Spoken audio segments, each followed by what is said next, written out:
ஆடுகளுக்கு சின்னதாக சீக்கான உடனே வந்துட்டு நீங்கள் மெடிக்கலில் போய் ஒரு சில மருந்துகளை வாங்கி வந்துட்டு கொடுக்குறீங்களா? அப்போ அந்த வீடியோ உங்களுக்கானது தான்.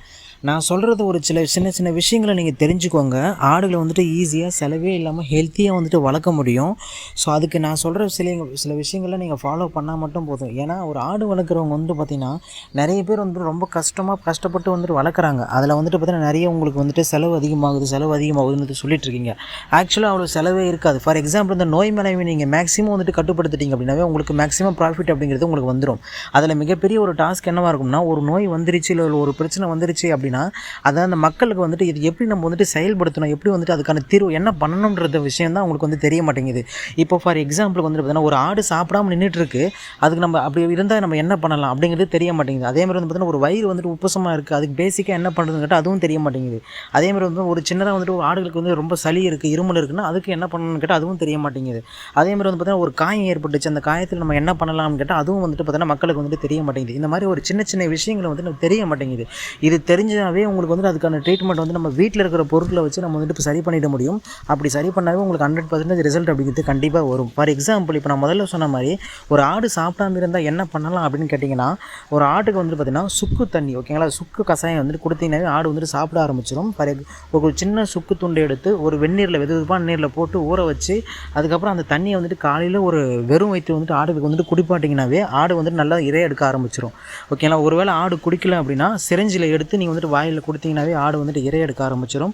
அது இறை எடுக்கிறது மூலிமா வந்துட்டு பார்த்திங்கன்னா அந்த பசியின்மையெல்லாம் வந்துட்டு ரொம்பவே வந்துட்டு உங்களுக்கு குறைய ஆரம்பிக்கும். அது மாதிரி நான் முதல்ல சொன்ன மாதிரி ஒரு சின்னதாக ஒரு வயிறு வீங்கி போயிருக்கு, அதுக்கு என்ன பண்ணலான்னு கேட்டிங்கன்னா, அதுக்குமே வந்து பார்த்திங்கன்னா ஒன்றும் இல்லை, ஒரு சின்ன ஒரு பெருங்காயத்தை வந்து நீங்கள் ஒரு சின்ன அளவு எடுத்து அதை தண்ணியில் வந்து நல்லா கரைச்சி அதை வந்து நீங்கள் குடிக்க வச்சிங்கனாவே ஆடுகளுக்கு வந்துட்டு பார்த்திங்கன்னா கேஸ் ரிலீஸ் ஆகி அந்த வயிறு உப்புசெல்லாம் வந்துட்டு சரியாகிடும். ஓகேங்களா, இது பேசிக் சின்ன விஷயங்கள்.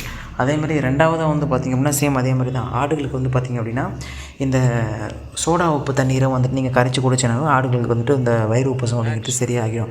ஸோ இந்த மாதிரி ஒரு சின்ன விஷயங்கள் வந்துட்டு நீங்கள் ஃபாலோ பண்ணினாவே ஆடுகளை வந்துட்டு நல்லாவே பார்த்துக்க முடியும். மூணாவது என்ன சொன்ன, ஒரு சளி இருந்துச்சு, ஒரு இருமல் இருக்குது அப்படின்னா அதுக்கு என்ன பண்ணலாம் அப்படின்னு கேட்டிங்கன்னா, துளசியில் வந்துட்டு பார்த்திங்கன்னா கொஞ்சம் எடுத்துக்கோங்க. அதில் வந்து பார்த்திங்கன்னா மிளகு ஒரு 1லேருந்து ஒரு 2-3 மிளகு எடுத்துக்கோங்க. அதை வந்து தண்ணியில் நல்லா காய்ச்சி அதுக்கப்புறம் அந்த காய்ச்சின தண்ணி வந்துட்டு நல்லா கூல் பண்ணதுக்கப்புறம் அந்த தண்ணியை குடிக்க வைக்கலாம். ஒருவேளை வந்துட்டு தண்ணி குடிக்கல அப்படின்னா சிரிஞ்சில் நீங்கள் கொடுக்கலாம். ஓகேங்களா, இப்படி கொடுக்கறது மூலிமா இம்யூனிட்டி வந்துட்டு நல்லா பூஸ்ட் ஆகும் ஆடுகளுக்கு. அதேமாதிரி ப்ரீத்திங் ப்ராப்ளம் எதாவது இருந்துச்சு அப்படின்னா, சுவாச கோளாறு எதனா இருந்துச்சுன்னா ஆடுகளுக்கும் வந்துட்டு சரியாகும் இதை கொடுக்கறது மூலிமா. ஒருவேளை வந்துட்டு பார்த்தீங்கன்னா ஆடுகளுக்கு திடீர்னு சடனாக எதனா ஒரு காயம் ஏற்பட்டுடுச்சு, அதை நம்ம எப்படி சரி பண்ணுறதுன்னு தெரியலனா அதுக்கும் நான் சொல்கிறேன், நல்லா புரிஞ்சுக்கோங்க.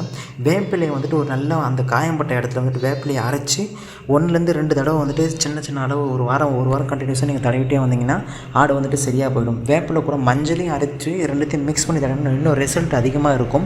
இது எல்லாமே சின்ன விஷயங்கள் ஆடுகளுக்கு நீங்கள் பண்ணுறது மூலியமாகவே வந்துட்டு பார்த்தீங்கன்னா ஆடு வந்துட்டு பார்த்தீங்கன்னா எந்த நோயிலையும் அஃபெக்ட் ஆகாமல் ஆடுகளை வந்துட்டு ஈஸியாக நீங்கள் வந்துட்டு பாதுகாத்து கொள்ள முடியும். இது நிறைய பேருக்கு தெரியறதே கிடையாது, ஃபாலோ பண்ணுறதும் கிடையாது, சொன்னாலும் புரிஞ்சுக்கிறது கிடையாது.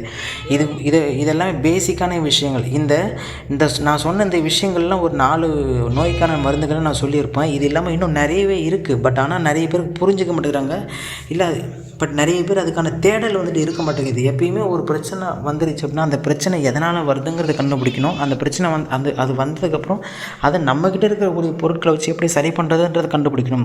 ஒருவேளை நோயோடைய தன்மை வந்துட்டு ரொம்ப தீவிரமாக இருந்துச்சுன்னா அதுக்கப்புறம் தான் நம்ம வந்துட்டு டாக்டர்கிட்ட போகணும். ஓகேங்களா, இப்போ நான் சொன்னது மட்டுமே கூட எல்லாமே வந்துட்டு ஆரம்ப கட்டத்தில் பண்ணக்கூடிய விஷயங்கள் தான். ரொம்ப வியாதி முத்துனதுக்கப்புறம் வந்துட்டு நம்ம இந்த நான் சொன்னதெல்லாம் பண்ணிங்கன்னா கேட்கவே கேட்காது. அதனால் அதையுமே வந்துட்டு மைண்டில் வச்சுக்கோங்க. அது ஒரு பெரிய வார்னிங். ஏன்னா இந்த 0 ரெமிடியில் சொல்லிட்டாங்க அப்படின்னு சொல்லிட்டு இது எல்லாமே ப்ரிவென்ஷன் அண்ட் ஏர்லி ஸ்டேஜுக்கு தான் நம்ம வந்துட்டு பண்ண முடியும். அதாவது ஒரு நோயோட தன்மை முதல் தன்மையில் இருக்கும்போது பண்ணால் மட்டும்தான் இது வேலை செய்யும்.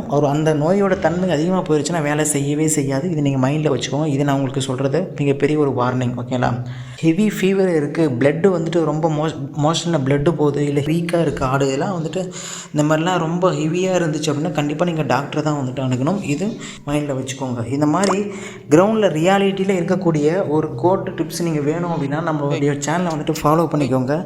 உங்களுடைய ஃப்ரெண்ட்ஸ் சர்க்கிளில் யாராச்சும் ஆடு வளர்க்குறாங்க அப்படின்னா கண்டிப்பாக இந்த வீடியோ வந்துட்டு அவங்களுக்கு ஷேர் பண்ணுங்கள். பிகினராக இருக்கிறவங்களுக்கு நிறைய பேருக்கு இது தெரியாமல் இருக்கும், அவங்களுக்கு ஹெல்ப்ஃபுல்லாக இருக்கும். ஓகேங்களா, ஸோ கண்டிப்பாக மறக்காமல் ஷேர் பண்ணுங்கள். ஓகேங்களா, ஒரு ஆட்டை வெறும் வீட்டில் இருக்கக்கூடிய பொருட்களை வச்சு மாதம் 30 கிலோ வரைக்கும் எடையை கூட்ட முடியும். அதுக்கான டயட் பிளான் வேணும் அப்படின்னா ரைட் சைடில் இருக்கிற இந்த வீடியோவை கிளிக் பண்ணி பாருங்கள். நான் உங்களை அங்கே வந்து பார்க்குறேன்.